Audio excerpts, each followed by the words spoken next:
to jump right into it. Tell us a little bit about your background and what inspired you to create ToxiMapp, and what is it? Well, thank you so much for having me. I'm so honored to be able to speak with your community and admire the work that you're doing in the world. So thank you for that. As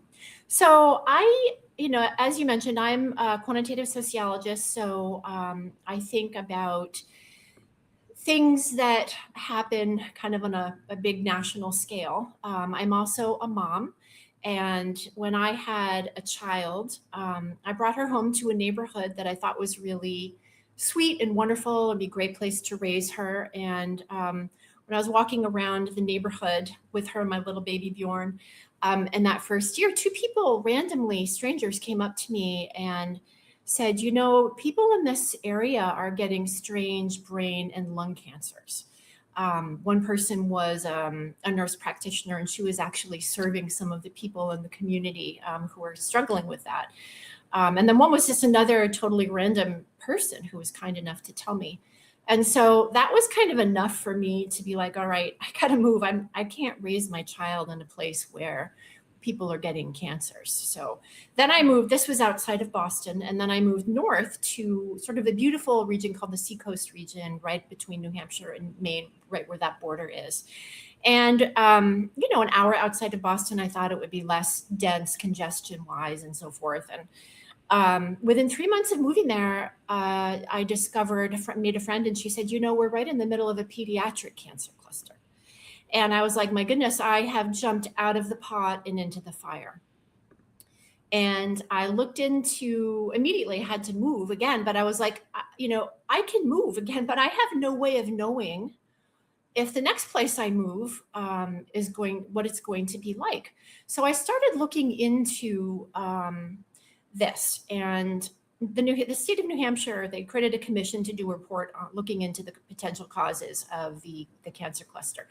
And all of their hypotheses were environmentally related, so environmental toxins. And they had this massive appendix, and I looked and discovered all of these data sets and looked to discover how many environmental toxins were actually, the sources were in the area. And of course, you couldn't tell. Like, it's not like this looked like a big waste dump. It was a beautiful area, access to the ocean, lobstering, and you can get to the mountains, you can get to the forests. It's a beautiful area. You would never guess it. And I think this is what really inspired me to create ToxiMapp, because everybody, I believe, deserves to have information to make smart decisions for their families about where they live, what they're exposed to, because environmental toxins have a material impact on our health. And so I studied for years and discovered that there are environmental data sets from as early as the 1970s held by the EPA,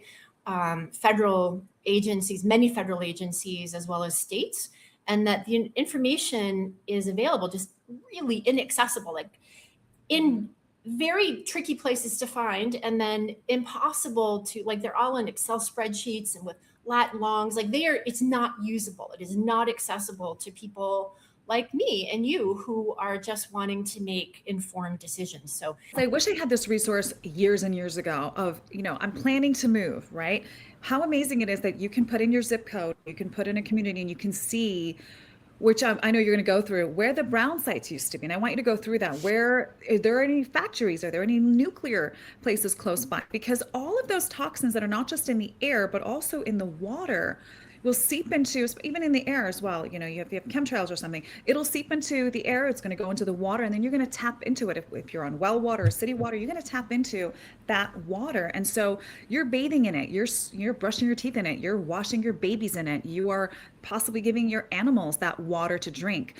You may not be aware that there might be a nuclear reactor or one that used to be there. Those contaminants and toxins are still in the soil. It's still seeping into your water. So explain that, because I want to say, I love that you have not just the water, but you talk about the air, you talk about soil, and it's really like a one-stop shop of everything you can find with just your zip code. If you're planning to move your kids, let's say you found a great school, but hey, why don't we look into the water they're going to be brushing their teeth in every single day? Because that is important too. Toxins, like you were saying, carcinogenic, leads to cancer. So it's so important to have a resource like ToxiMapp. So I'm so excited to have you on. We're going to do like like how to find your own home and research. We're going to go through. It's going to be an amazing interview right now. But go into what you guys, what data you collect, how you collect it, and what are things like brown sites, and how do you are you sure it's nuclear sites that used to be there? Like, go through all of it. Yeah.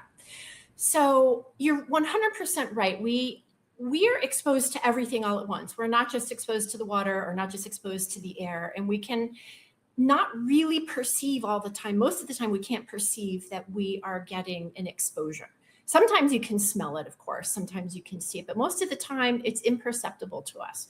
So, air, water, and land are the three. It's called media and environmental science world, and we can breathe in toxins. We can accidentally ingest toxins, so they can get into our mouth or the membranes in our mouth, and or swallow things without realizing it. And then also dermal contact with your skin. So if I'm picking up soil, or a child is playing in the dirt, or I'm gardening, or even just, let's say I'm walking around and there's a dust in the breeze and it sort of gets on my skin, we absorb that. So we have all these three channels of getting exposures, and we get them from air, water, and land. So the data we've been using come from both the Environmental Protection Agency, who have been doing environmental monitoring since the 1970s. And what that means is environmental scientists have been going out and taking samples of soil and water bodies, like rivers and streams and beaches and ponds and swamps, and they test it, and they figure out what's in there and what is sort of maybe man-made versus what is from nature. So we have 7 different databases that we use from the EPA. Drinking water violations with federal standards, impaired surface water, something called the Toxic Release Inventory, Superfund sites, which I can explain, and then brownfields. Brownfields were new to me when I didn't know about them when I was just starting out. And they're sort of imprints on the land or the soil where former activities took place that left toxins and were never cleaned up. And so it's sort of like a footprint on the land that you may or may not know.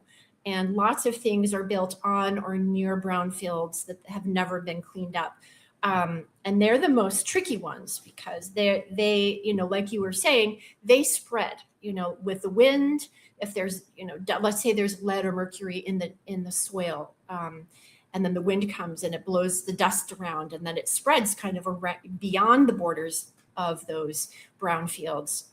Superfund sites are toxic waste sites that the EPA deems so toxic that they're investing hundreds of thousands, if not millions of dollars to clean them up, which is wonderful and tricky at the same time, because while they're cleaning them up, they can sometimes, sort of disturb the sand or the dirt, and there can be another mini release. And then, of course, there's like a residual effect that lasts for a long time, sometimes decades or years before the government decides to clean up a site. And so it's already had an environmental impact beyond the boundaries of that Superfund site or the brownfield itself. So we also look at drinking water, we look at water bodies, we look at air, and brownfields, and we've just recently added landfills. And luckily, the government and the EPA have tracked specific environmental toxins in land, water, and air. So we track 1,900 different environmental toxins, different substances on the map. And with the exception of landfills, who knows what goes into landfills, that's a tricky one. We don't always know. We do know that methane can be released by some landfills. That's really the only thing we can know, unless there's an issue and there's an exploration and they start trying to dig it up. So we've got 60 data sets that we have integrated. We have a long roadmap for that, meaning we're going to be adding stuff. We haven't included nuclear yet, but we will be including nuclear waste sites in particular. And here's an interesting one that I discovered: nuclear waste disposal routes. So moving nuclear waste from one location maybe to like a really profoundly deep holding space or location.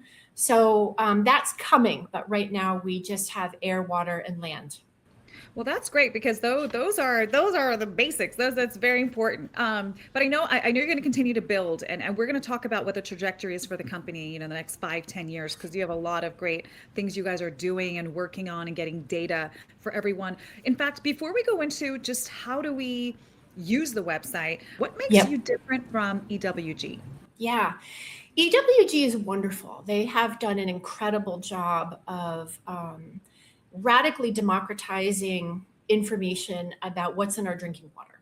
And they have collected or downloaded data at the state level from all 50 states, and their standards are really high. So if we look at the federal standards, the federal, the country level standards or the EPA level standards will look at measure the water and say, is there a violation or not?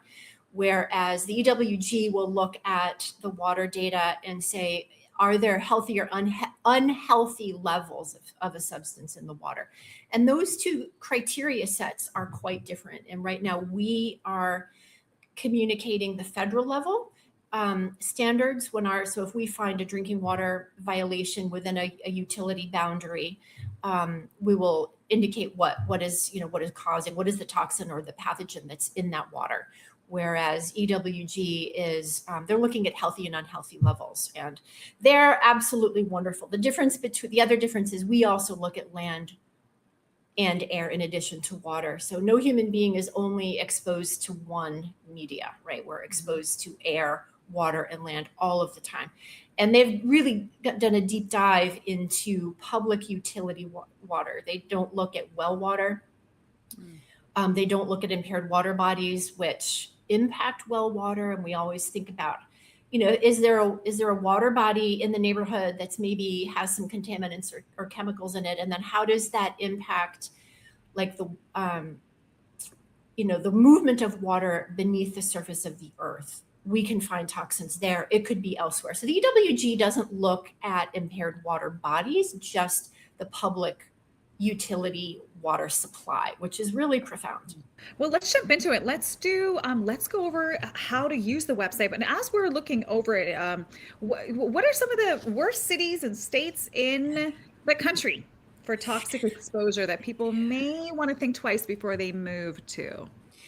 Well, I think that we can generally say that most cities in America have pretty intense air pollution, right? That makes sense. There's a lot of traffic and a lot of releases from cars and automobiles. But different cities have different levels of other kinds of toxins like brownfields and water bodies and so forth. So I don't really like to think of making a worst list, but I will share. I have a bunch of addresses on here that I would like to share.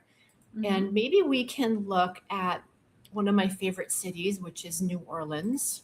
What we do here is type in an address right here. I have this address saved. And what we can see here is we offer a 3-mile radius. This is the address. I love St. Charles Avenue. It's absolutely beautiful. So that's right here, the little middle of the map. Okay. And here what we see is all these different symbols on the map. Our legend for the map is right over here to the right. Air quality is sort of represented by these little wiggles in the map, and you can click on that and it tells you what's here. So this is tracking carbon monoxide, nitrogen dioxide, PM10, which is particulate matter. They're kind of coarse particulate matter, fine particulates PM 2.5, and sulfur dioxide. So a lot of these are called the criteria air toxins that you might find in IQ Air or AQI. And it just tells you that there's a lot of activity in the air. You might also see these brown symbols here. These are brownfields, and you can see this is a neighborhood that's riddled with them. We have a 3-mile radius. So we've got 6-mile diameter here, okay, in this area, which might go into some other towns. And really this demonstrates there's been an immense amount of former activities in the land that have caused, that have left an imprint on the soil. So people who were kind of living, in this neighborhood, I'm going to turn off air just for a second to show us what, like if you're living right here or you're visiting a place nearby, that there's a risk of an exposure at that site. Okay. And I need to mention also for the brownfields, we have issues with the data that we have are not perfect. Okay, first and foremost, it is incomplete data.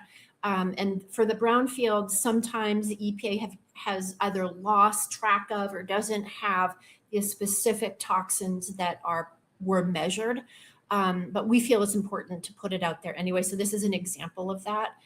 Insufficient information, but when we look at that, we know that there is, there's an issue there. And then Enterococcus, if we look at this water body, it will have Enterococcus is sort of like a pathogen or bacteria that often we find when a water body has sort of sewer runoff, when there's a high density population and people have maybe non-public utility sewage, or there could be some sewage issue somewhere upstream. So then we have these purple little pieces here, and we can see, I'm just going to turn off impaired waters for a second so we can see this a little more clearly.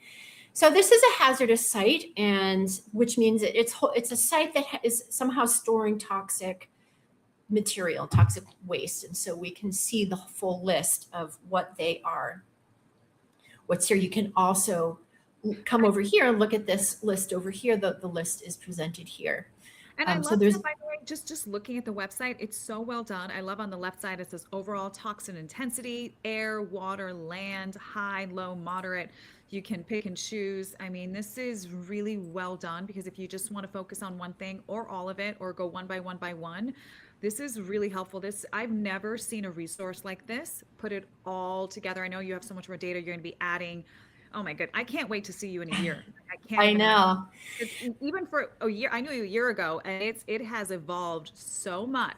Drastically. Yeah. It's like we put everything, we kind of think of this as like a cockpit, you are an environmental health pilot, and you're going through the world, and you've got all the information you need right here to make decisions. So I don't mean to criticize New Orleans, or, I'll show you where this has a moderate, toxin intensity rating. And then we tell you how it does in the air, water, and land. So you have not only an overall, which is kind of an average of these three, but also what is the toxin intensity score by source, air, water. So kind of lowish on the water side, moderate, if you can believe all of those, that land, all of those land issues still maps out to moderate. If you can imagine how intense it would be to have a high or extreme rating in the land, and high air. So I'm just going to show this little red sort of polka dot section represents the drinking water. This is an example where we're a little bit different than EWG. So this particular utility had a violation, and it was total haliostatic acids. And that generally comes from water treatment. It's sort of a residual chemical. It's chlorine. It's what happens when chlorine interacts with organic matter. And it creates a byproduct, which is very carcinogenic. Yes. And I know that you have a lot of really wonderful water filters for the home that can take that out. And that's super important.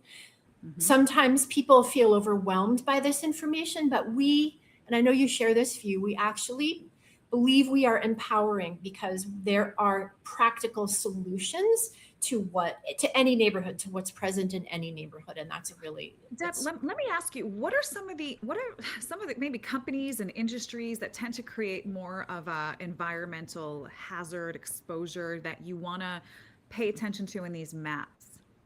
So in our map, we do not attribute any of this toxicity to any pollution creator.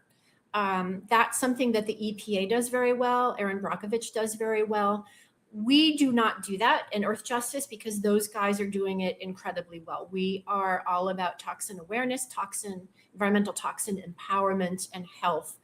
and really analyzing the data from that perspective. But I mean, Mhm. I would suggest your users go or your viewers go and look at some of those other sources to find that. But this really tells you, regardless of who's in the area and what they've been doing, what's here historically, not just, what people are, what companies or humans are emitting or releasing right now. This gives you like a 30-year history or more, since the 1970s in some cases, of what is present and what is impacting us.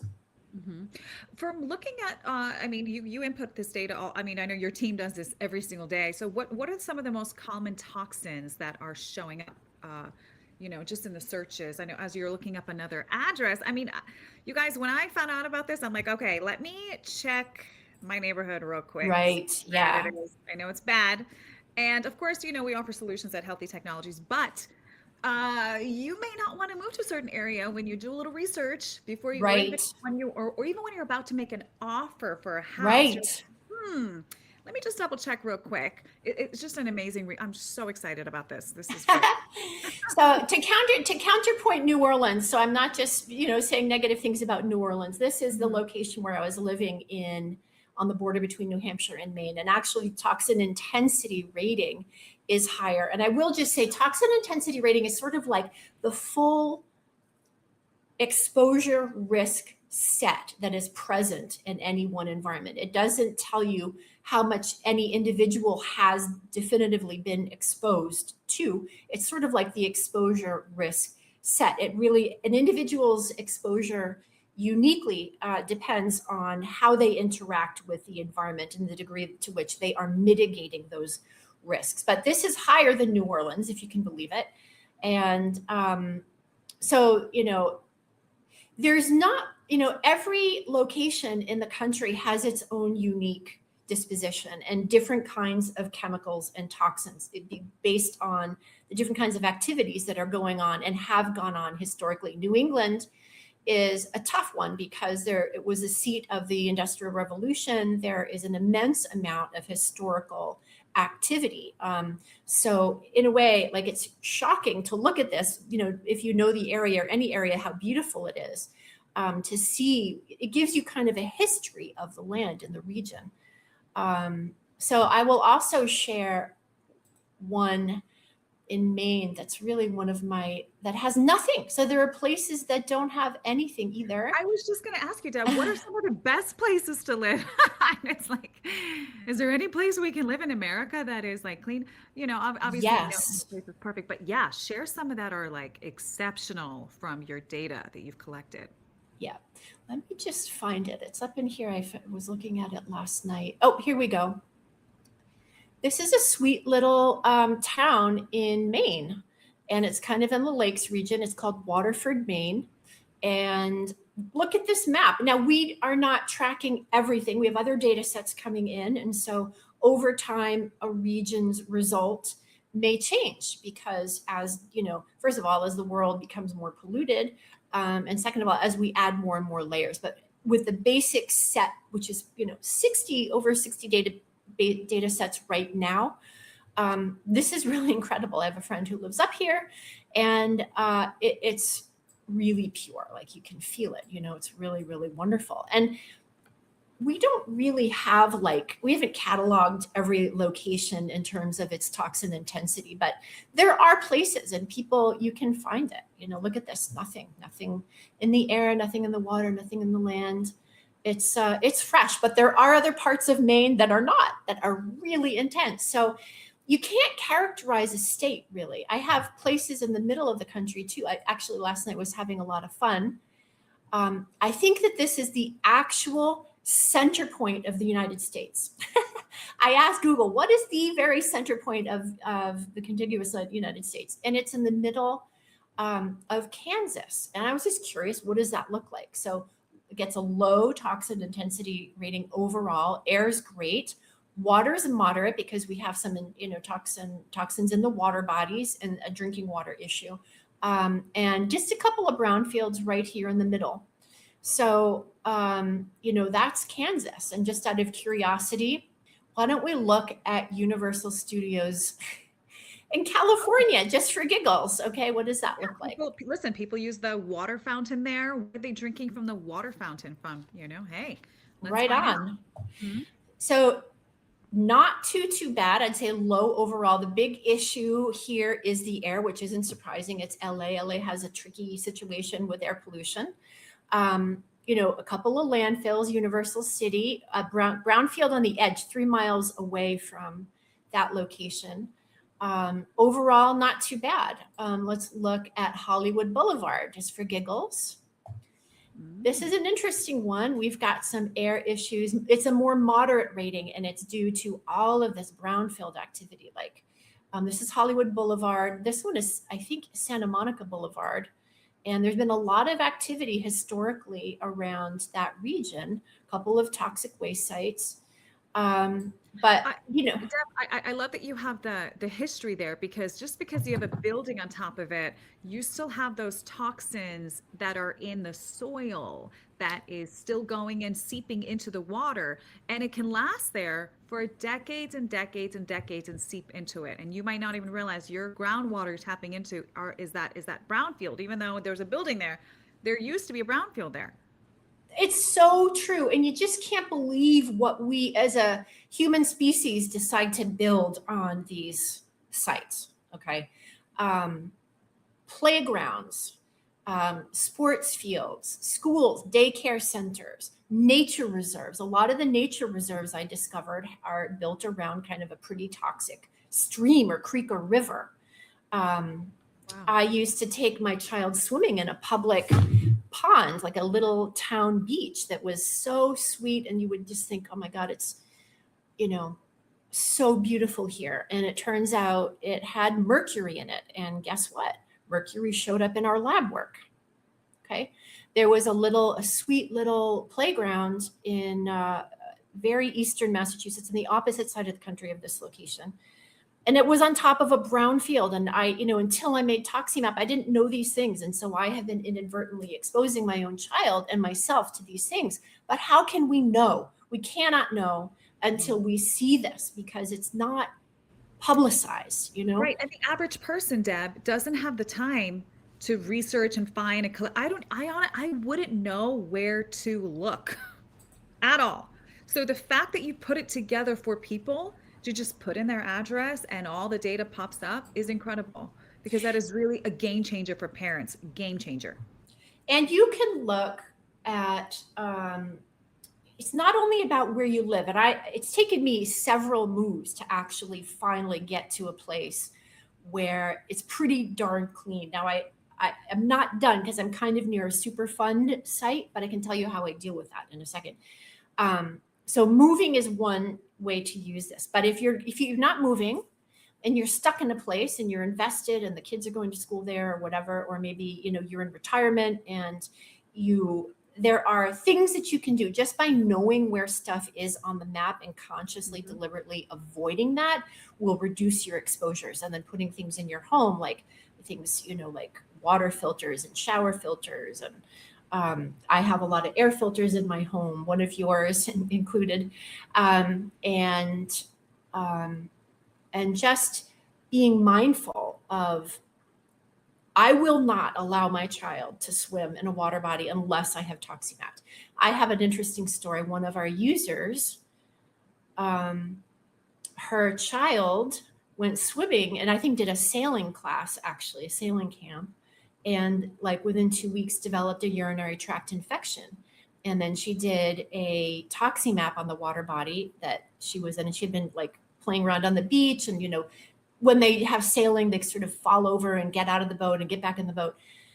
Enterococcus. Okay. Enterococcus was in that water. And that is one of the things that a UTI, causes UTI. So water bodies, if you're swimming, it gets into your skin, you ingest it. It's really tricky. So I absolutely do not allow my child or myself to swim. And also even walking around barefoot in the sand, there can be mercury in the sediment. That's one of the things that we track. And you asked me about what we're tracking, like heavy metals and pesticides and particulate matter in the air. And then can I show you this? Yeah. If you I see if actually this didn't know comes that up on about the walking screen. around. That makes a lot of sense because actually you have a lot of nerves and you have a lot, I mean, your skin is the largest organ on your body. So your pores, Yes. yeah. Incredibly sensitive. And it comes in, like if you think about when we put cream on our bodies, right, to help our skin, it goes in. Yeah, it does. Yeah, I don't do So any sunscreen, but yeah, natural same ones I with will. me. Mm-hmm. Correct. Yeah. Like I sometimes use food grade coconut oil. This is we have 1900, this is our list. Okay. So you're asking me what we have: a lot of lead, arsenic, sort of the big heavy metals. And there's, 23 heavy metals, dioxins, chromium. I mean, I'm just running you through this whole list. And some of these I can't even, I mean, look at this. How do you pronounce that? Heptadecafluorocodyl sulfony amino trimethylene, something like that. Like these are the ones that, we've got some incredible scientific advisors on our advisory board. Dr. Chester Rodriguez at the Duke School of the Environment is a leading toxicologist. Dr. David Christiani at the Harvard School of Public Health and MGH and Harvard Medical School, and has an incredible history of researching the impact of air toxins on lung disease and changing the cells in our DNA epigenetically based on those exposures. So we've got experts. I'm not a toxin expert. It's just unbelievable what we're tracking and a little overwhelming, but people who practice environmental medicine understand this, and we provide our users with resources to help them digest and process this information and figure out what they can do for their bodies and how to work with this information. What are some of the conditions that you've seen that are prevalent and it's really based on toxins in our environment? Yeah, that is the question, right? It's a great question. So everyone kind of thinks everything causes cancer. And I was shocked to discover that environmental toxins are one of the root causes or highly correlated with over 100 different diseases, including in all categories, including metabolic, cardiovascular, neurological, infertility, birth defects, everything, every disease category, autoimmune. They are highly correlated with oxidative stress, which is really kind of at the root of almost any disease state. So we've done a massive lit review under the guidance of Dr. Michelle Bell at the National Academy of Medicine about, what is the scientific literature saying about the impact on the human body of all of these, toxins. And there are over 100, we have a massive bibliography on this, and it's over 100 different disease states. And at some point soon, one of the next things on our roadmap, our product roadmap, is to create an encyclopedia for people and practitioners. This information is really powerful for healthcare practitioners to support their patients.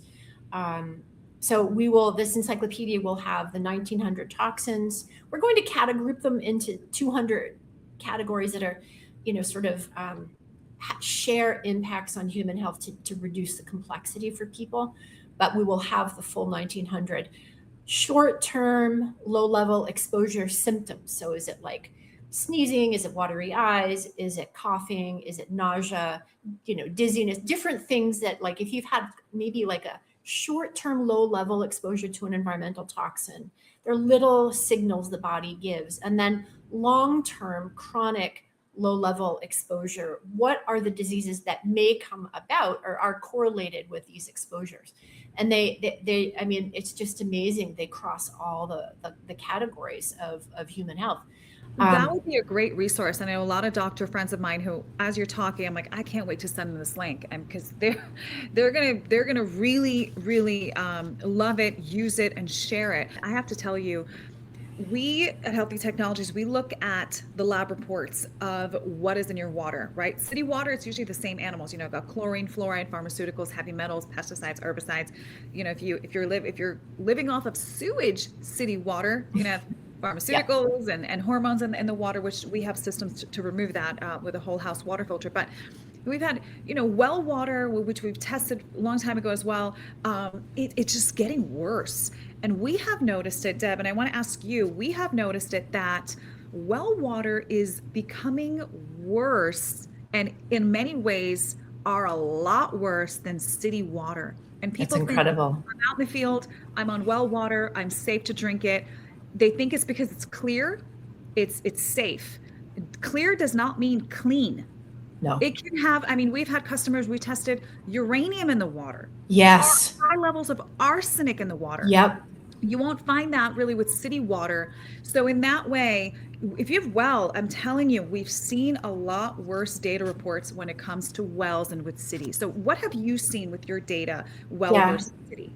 So we don't track well water at all. We don't have access to that data, and it's something we're interested in pursuing. So the service that you're providing is profound and really helpful. And you and I can talk offline about teaming up that way. But what we can tell is what's in the soil nearby. What is the degree to which glyphosate is being sprayed in your county? Because when people people spray glyphosate either with Roundup at the micro level, like in a household or yard, or at the agricultural level. That gets into the air, that gets into the soil, that gets into the water. And then as we were seeing before, that stuff moves under the earth, right? They're storm waters and just natural, the watershed, it moves. And when it rains, let's just say, and it's touching the stuff that's in the soil or in a landfill and going down deeper into the earth, it's moving around. And so, of course, it's going to be impacting well water. And so, I think that getting, people having it tested, seeing what's in there, and then finding the local solution that's best for your tap or your area is super powerful, just as much as it is with a utility, because the utility water isn't, I live in a neighborhood where people are, some of us are on utility water, which I am, and then other neighbors are actually on well water. And arsenic is actually one of the things that is showing up in my neighborhood in the well water. So it's like super tricky for all of us. Let me ask you, because you work with a lot of health practitioners, how are they really using ToxiMapp? Yeah. So thank you. That we're working with two really incredible organizations, Environmental Medicine Education International.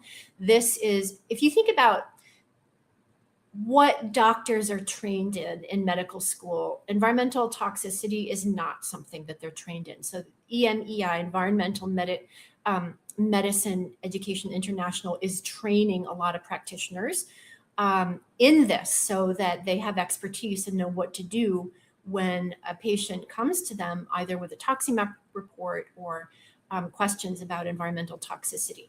So, but there is a leading edge group of environmental medicine practitioners and doctors who are dedicated to this, particularly around children who are treating children with neurodivergence, because environmental toxins really amplify a lot of their symptoms, and reducing that toxicity for sure reduces the intensity of those symptoms.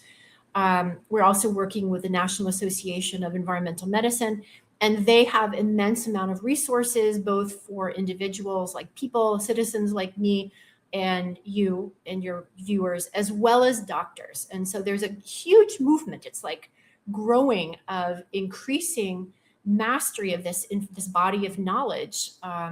So there's, a group of practitioners who are already, a lot of naturopaths, some functional doctors, and toxicologists who are at the leading edge of this, and more people. I mean, one of the beautiful resources of both the National Association of Environmental Medicine and Environmental Medicine Educational International, and we have EMEI on our site. They have some free courses and webinars, and also some very deep, in-depth courses that you can, purchase for an affordable price on their site. And good for doctors. Some of them are for doctors, some of them for citizens, and it's super powerful, helpful information. What do you recommend, if someone does discover they're living in a very high toxic environment? What are some of the tips you would give them to Yeah. maybe reduce their exposure? Should they go to the city? I mean, what should they do? I mean, Yeah. besides panic. I mean, don't panic. There are Don't panic. But, I'm going to tell you, like, it has an don't emotional panic. impact, like it's understandable when this is Elvis Presley Avenue. I think it's Graceland, but let's just go to, Yeah, because like some people might wonder, how can they reduce their risk without moving? yeah, Because we're talking about you have your kids are in a school and they have so many friends and they're in sports and yeah, they don't want to move, but you also don't want to expose your child to the right, toxic air and the toxic water. And there's a brownfield or 10 brownfields next to you across the street, and you're like, oh snap, what do I do right. What do I now? do? Yeah, One what do thing I recommend is if you notice this button right here, ordering a Mosaic Diagnostics toxin panel.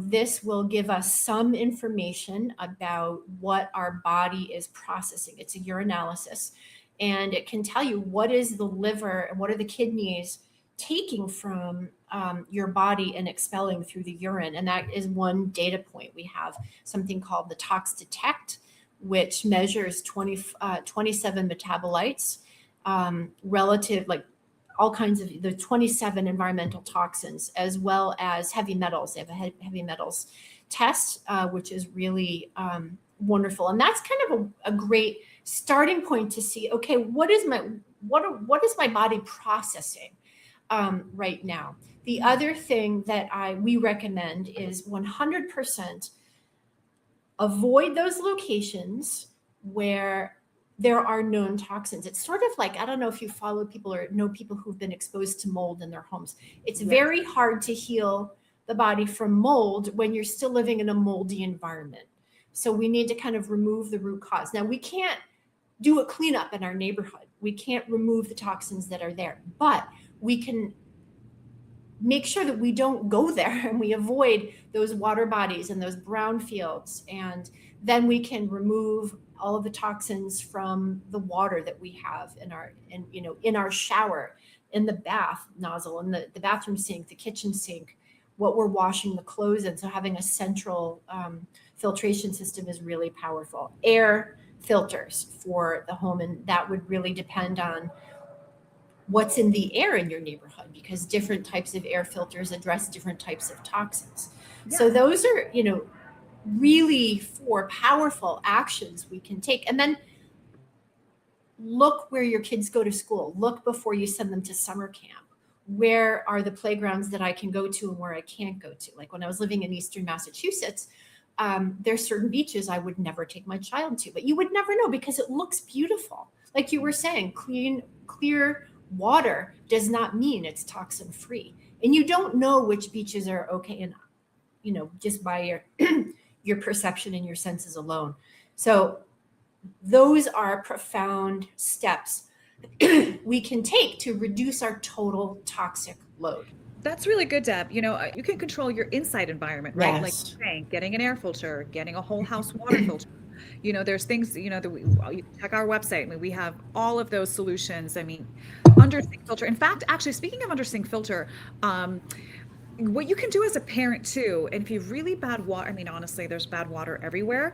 What you can do as a parent is go to your principal, right? Go to the superintendent and ask them, hey, can we install an under sink filter for the water fountains? We get a lot of under sink filters installed in Oh, schools across the country. There's like little things that you can do. Hey, is it okay if I donate an air purifier? It's not only it's going to get rid of the dust, but it's also going to sanitize the environment. We get our Air and Surface Pro into so many schools around the country, private and public, colleges as well. We've noticed a 98% decrease in missed school days from students in our wow, that's amazing.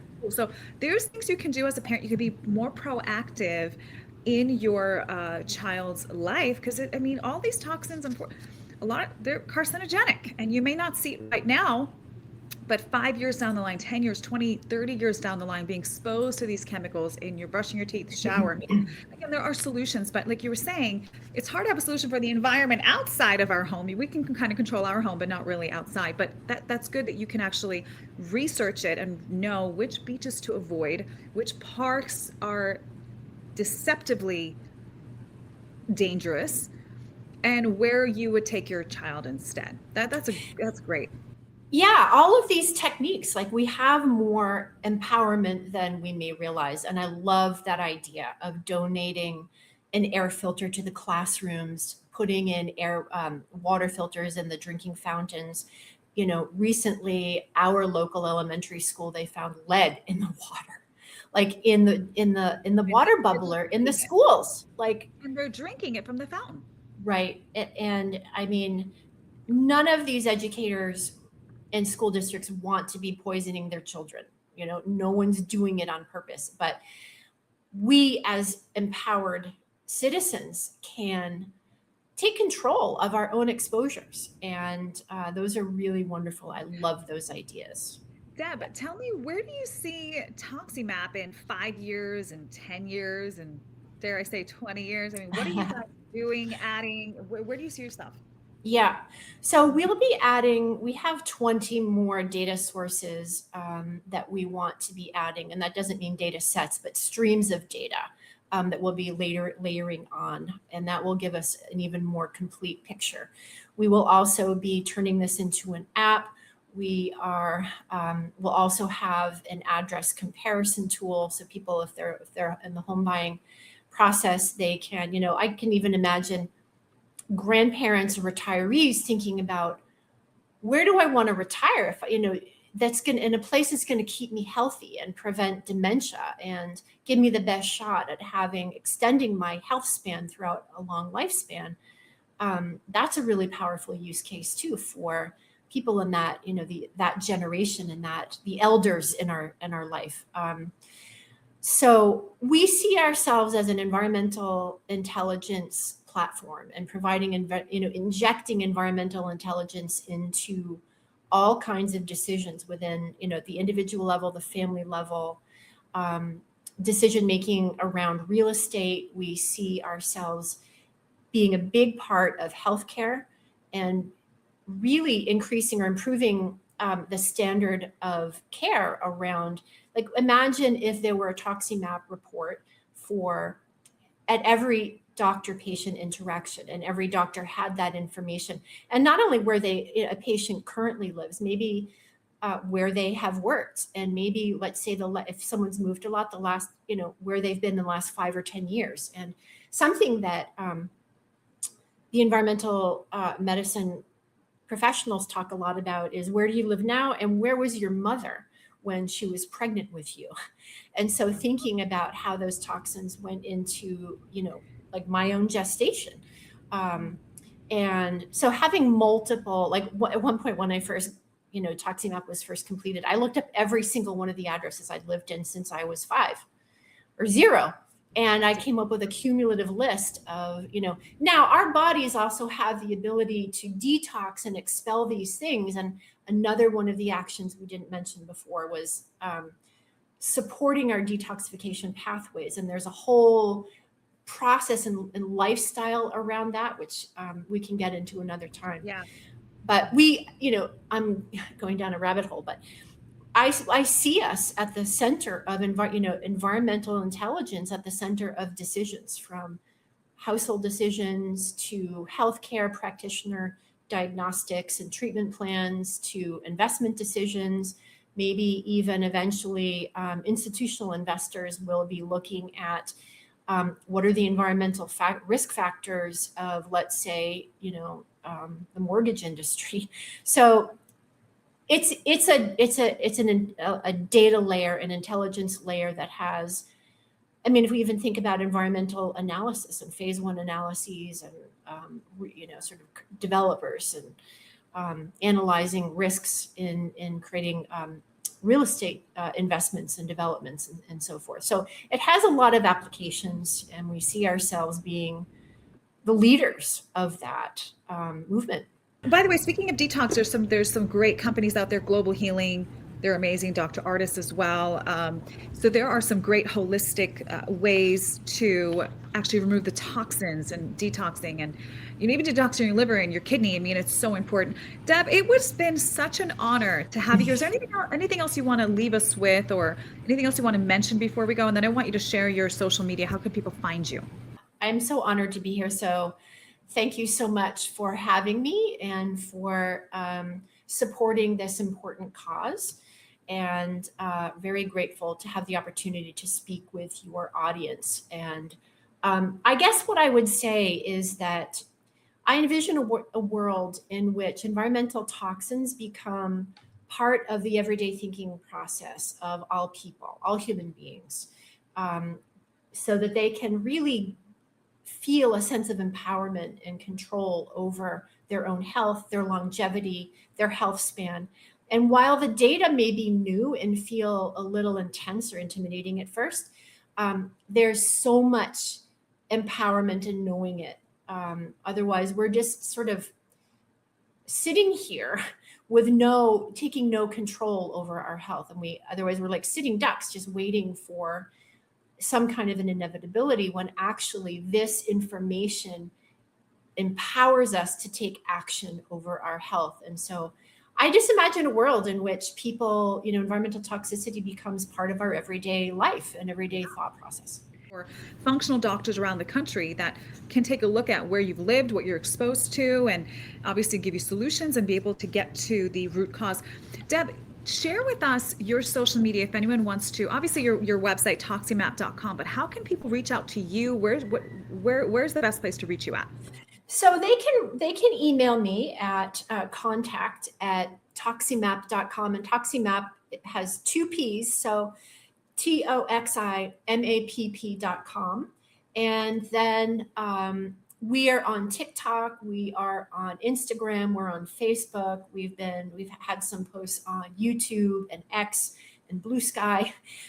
We're most active on TikTok and Instagram, and I have a lot of reels on there too.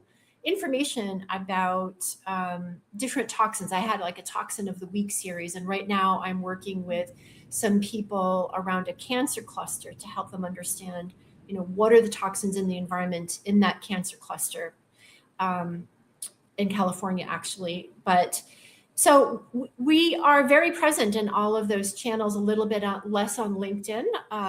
But yeah, we'd love to see you follow us on TikTok and Instagram and Facebook for sure. We're definitely creating a community of like-minded people, women with people with undiagnosed symptoms, biohackers who are really trying to optimize their health for, the longest lifespan and longest health span.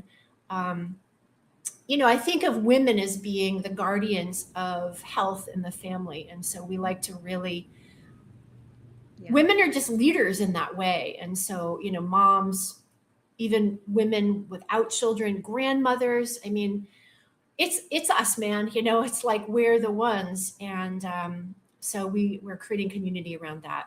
Such a pleasure having you on. Thank you so much. And thank you for creating such an amazing platform that we really need more than ever today. ToxiMapp.com. Deb, thank you so much.